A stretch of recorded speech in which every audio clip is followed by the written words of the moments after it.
Bonjour, bienvenue dans ma bibliothèque. Nous sommes à Montréal le 28 juillet 2014. Mon nom est Bruno Lalonde. L'atmosphère est lourde, n'est-ce pas? Chargée de menaces. Vraiment, vraiment. Des moments inquiétants et je pense qu'aujourd'hui, le 28 juillet, il y a 100 ans, avait débuté la Première Guerre mondiale.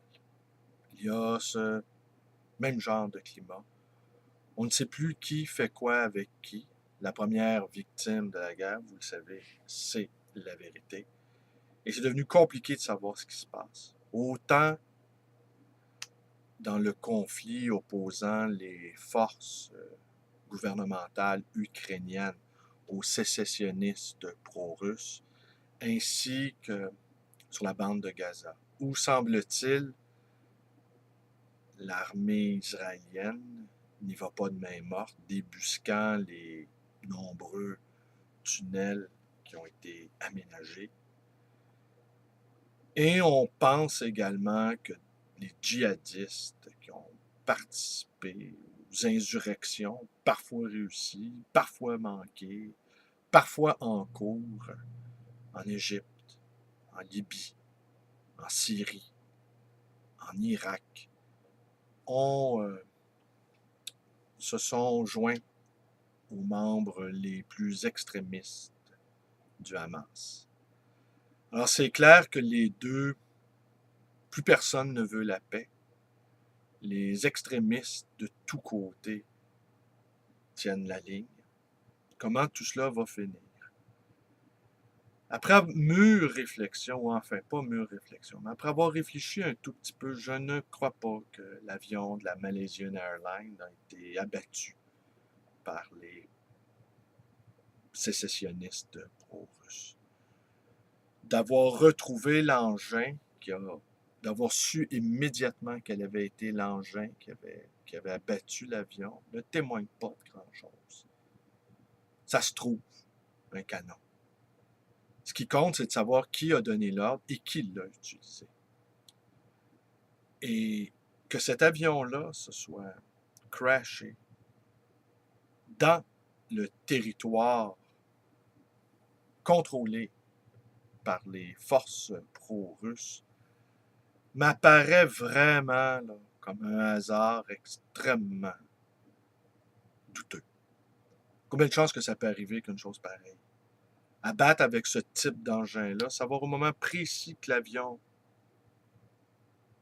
atteindrait la cible et qu'il cracherait là, m'apparaît, c'est trop précis pour être une bavure.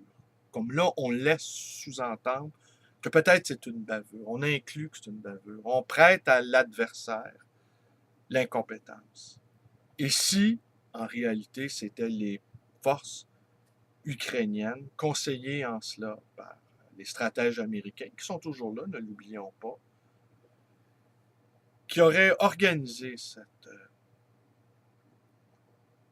cette fausse bavure. J'en suis venu à penser cela. Assurément, cela n'a pas eu l'effet escompté, car Vladimir Poutine, qui m'a semblé préoccupé, c'est un homme dont c'est extrêmement difficile, il aurait fait un excellent joueur de poker, dont le visage est absolument inexpressif. C'est très difficile de savoir ce qu'il pense, Vladimir Poutine. Tandis qu'Obama, Obama aussi, au fond, Obama est un grand comédien également. C'est deux grands comédiens, hein, n'est-ce pas? Rendu à ce niveau-là, un politicien est nécessairement un comédien. Maître de ses expressions, maître de son faciès.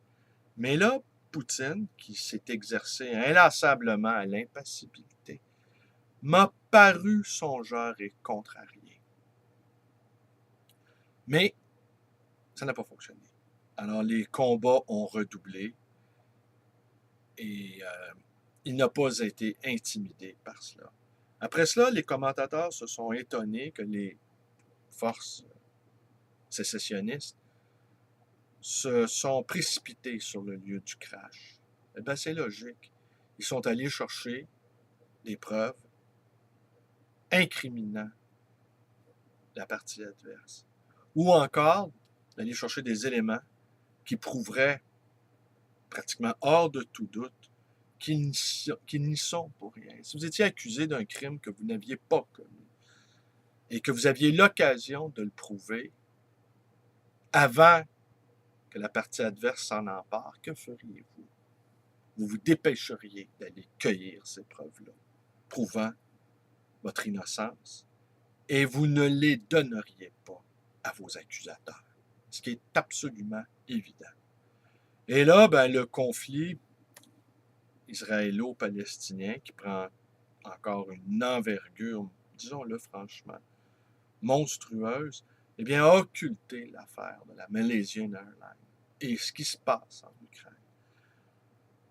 Alors, une chatte n'y retrouve plus ses petits, c'est devenu extrêmement compliqué. On est passé d'une politique carrée, frontale, celle de Bush Junior, à une autre politique, plus rusée, plus subtile, celle d'Obama, mais l'Empire poursuit les mêmes objectifs. Les mêmes objectifs. C'est les méthodes qui peuvent varier au gré aussi des découvertes scientifiques. Les drones n'étaient pas autant utilisés lors de la Deuxième Guerre irakienne.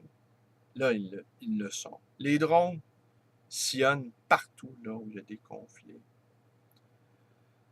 Alors, les attentats ciblés, les assassinats ciblés ont redoublé depuis qu'Obama est au pouvoir. On est dans un épisode de 24 heures où Jack Bauer est devenu complètement dépassé par les événements, je pense. Alors, comment tout cela va-t-il se terminer? On aimerait croire que ça va se terminer par un cessez-le-feu réel, avec des vraies négociations en Palestine. On aimerait croire également que les Occidentaux de l'Ouest vont peut-être accepter ou consentir qu'une partie de l'Ukraine, du moins, appartient à l'influence, à la zone d'influence géopolitique des Russes. Je ne sais pas comment les Américains réagiraient si les Russes se déployaient aux frontières séparant le Québec du Maine. Sans doute, Montréal serait bombardé jour et nuit si un tel scénario se produisait. Or, une vidéo pas très réjouissante aujourd'hui. Non, parfois, on regarde l'actualité et on se dit « Merde! » On se dit vraiment, là, on est dans de sales draps, je pense. Et puis, tous ceux qui ne reconnaissent pas l'existence de l'État d'Israël, c'est aussi le fond du problème. Si on ne reconnaît pas l'existence de l'État d'Israël, si on n'accepte pas ce fait historique maintenant, eh bien, ça va encore mal se terminer, je pense.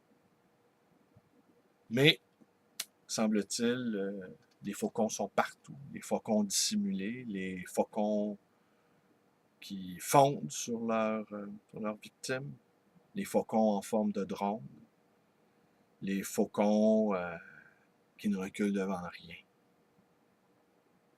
Allez, bonne journée, portez-vous bien tout de même.